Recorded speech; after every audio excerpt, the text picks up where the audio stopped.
We all know that exercise is important, don't we? But how do you feel about doing it? Some people, if they had a bad experience at school or in the past, find it really difficult to get back into exercise. But it's very clear that exercise is important. We're meant to be moving. We're not meant to be sitting in offices in sedentary positions. So obviously we know that exercise reshapes our body, but it also boosts our brain power. And it does that because it grows neural connections in the brain. And this is also a natural mood elevator. So as well as obviously keeping your heart strong. Muscle, if you don't already know, is a calorie furnace. Loves calories. Actually, a pound of muscle burns 3 times as many calories at rest as a pound of fat. Isn't that amazing? I found that this morning. Love that. Obviously, exercise can release stress, we know that, but it also can ease pain. And that's because it triggers the release of endorphins, the happy hormone, but also releases, let me see if I can pronounce this correctly, endocannabinoids. Yeah.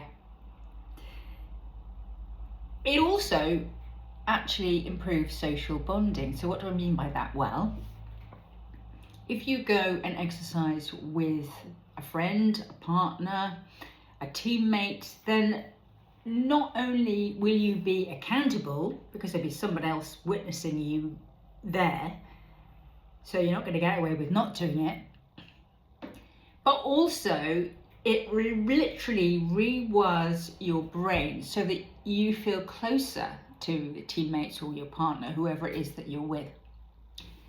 And actually what also happens is that you'll work harder than you would if you're on your own. It tends to push you that little bit harder. Obviously we don't need to push ourselves too hard, but we need to actually be up in our game sometimes. It also preserves independence. Now, I am 68 and I'm well aware of the importance of exercising, and for me now, I probably exercise 5 to sometimes 7 times a week, but I do a mixture of yoga, Pilates, yoga lattes, that kind of thing. And that's because I need to build my strength. I live mostly on my own and I need to get myself up off the floor. You know, I don't want to go into a home, and you know, of course that may happen, but actually I want to do what I can to really build my strength and stay active. So also staying active actually maintains bone density. We want that, don't we, as we get older.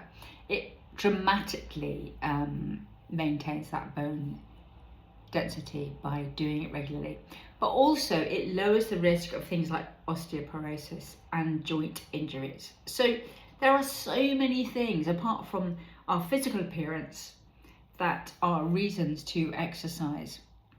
You know, it makes us feel really good. Often I don't want to go and exercise, I really don't, and you know, there might be very good reasons not to, but I know that once I've done it, I'll really enjoy it. I used not to really like exercise that much. I was never picked for the team.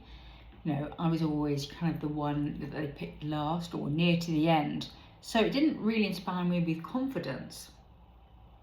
Having said that, now I've begun to enjoy exercise. And I book into classes so that I make it happen regularly. So how can you, if you're not exercising, how can you do more exercise? Is there someone that you can exercise with? Is it that, you know, if you book it into your diary, it's going to happen, but if you don't book it in, it's not going to happen? Are you making it a priority because you're worth it, because your health and happiness are affected by it, and actually you want to stick around for as long as you can and be able to do what you want to do in your life? It may be that you've experienced an injury, and if you have, then maybe there are certain exercises you can't do, but there's always something that you can do. So, what is it you can do? And if you don't like exercise, can you find a form of exercise that you do like? So, food for thought. Some things I didn't know.